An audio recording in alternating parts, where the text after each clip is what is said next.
Red Rocker Sammy Hagar here. I'm at my recording facility. It's called the Foot Locker when Chickenfoot's in here, and it's called the Red Rocker Studios when the Wobbles are in here. But we write, record, rehearse, party here, hang out, have a lot of fun, and that's kind of what we're doing today. And I'm playing through my Blackstar. Woo! This thing rocks. It kills. My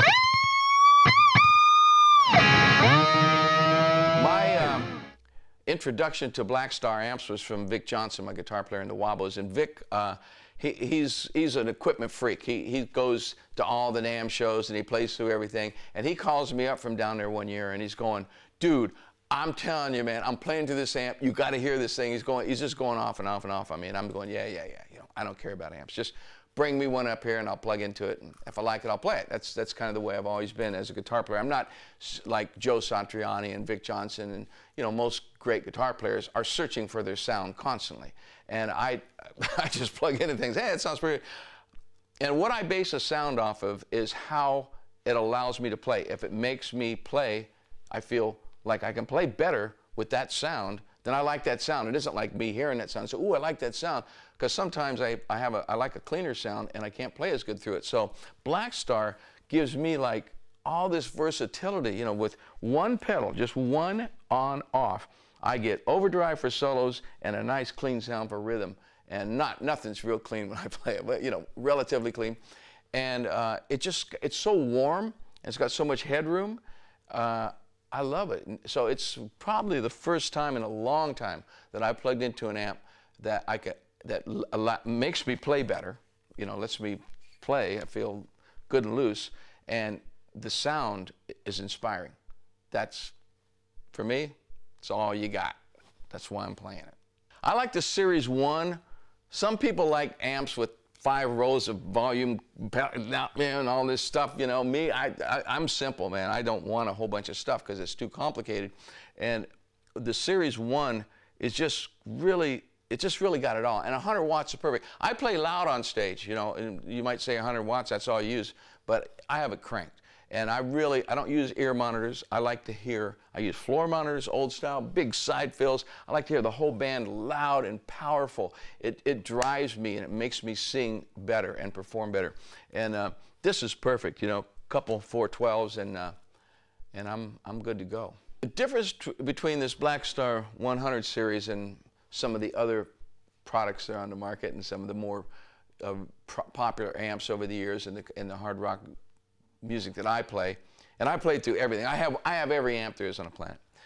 But is what this does to me, it just sounds warm. It's got claws, but it's not offensive. It's not, you know. And just something about the headroom on the high end to where when you go up to the high note, it doesn't lose anything. A lot of amps sound really good in the mid-range, you know, for guitar, and or the bottom's too flabby. That's what happens to me to a lot of amps that get this big flabby, but this got a real nice tight bottom, kind of like the way you like my, well, never mind. Woo, are we having any fun yet? Yeah, it just got the nice top, the nice mids, and nice bottoms, all in balance. It's not all spiky, and in different rooms. One of the most important things about this amp for me is in different halls, it still sounds the same to me. I just, you know, if I go up near it, it sounds like every night I plug in, I don't have to go back, oh man, it ain't sounding right, you know. Sound checks are not my favorite thing to do, and I've never walked out and went, wow, what happened to my amp? Something else I really like, you know, features aren't my deal. Like I say, I don't use a pedal board. I don't use wireless. I use a cord, hard cord, straight into the amp, and I just have one button, like I said, where I want a cleaner sound. But the cool thing about the overdrive on this is that when you are playing it and you turn your volume back, it cleans up, you know, and it's like, you know, you got this.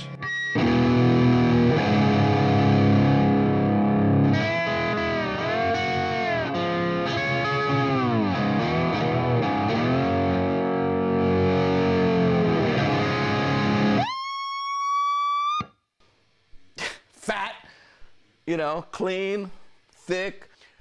Yeah, like I said, Vic Johnson introduced me to Blackstar. He's at NAMM show, and he calls me up. He's all jacked up about this amp, and he brings one back with him. And I walk in here into my studio, and Mr. Vic Johnson here, I call him Vic Right Hand Johnson. I call him Vic Butterman Johnson. Wait, Vic, he's got a lot of handles for me.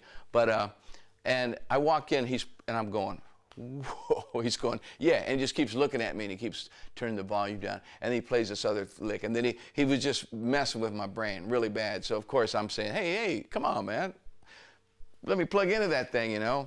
And he turned me on to it, and you know, Vic's in love with these amps, and I am too. But he's the guy. He said at the NAMM show when he plugged into this, he just stopped. He's going, dude, I've been sitting here for hours. You know, he calls me from the booth, and he's trying to play it over the phone. I'm going, no, Vic, hold on here. I'm actually working on a new song right now. I'm thinking about next year doing a 4 Generations of Rock album and tour to where I want to get songs from every one of my eras, you know, from Montrose, from Van Halen, from before Van Halen, from after Van Halen to the, you know, to the Wabos, and I'm writing this lifestyle song right now called All We Need Is an Island. And I demoed it out. I'm in love with this song right now, but who knows when it's going to come out. But I thought if I get a 4 Generations of Rock album, I'd like to write a Montrose-esque song, like a rock candy, real simple, grinding, you know, simple guitar lick, a big drum sound. So write a song from that era, a new one. I'd like to write a song from the Van Halen era, where my head was at then. I would like to write a song from with like a chicken foot kind of thing. Get a bunch of musicians that I think are like the top in their field, which is chicken foot, and record a song like that. And then where my head's at right now, which is the island. It's all about, for me, I just love living life in a warm climate, islands, Mexico, the ambience, the food, the drink, all that. That's where I live. That's where my head's at, and that's where my restaurant chains are going. That's where everything's going. My rum. So I want to write a song that's kind of like about that. See, my fans with the Wobbles, here's my whole system. I throw a party. I bring the beverage, I bring the music, I bring the band, and we party. And they pay for that. And they have the time of their life. I have the time of my life. I employ my band with the money, and I give most of it away to charity. So it's like, together, we have a great time. We do what we want to do. This is what the Redheads and the Wobbles, what we're all about. And we feed kids and help families that are having a tough time in towns that we play in and towns that I have my restaurants. And that's my new system in life. It's like, I get to do what I want to do. I don't need the money, so I need some money to pay my band and everybody, and to pay my crew, and the fans get to come, they get to have a good time, we party, we drink, and we help people. Don't get any better than that. And we play Blackstar amps.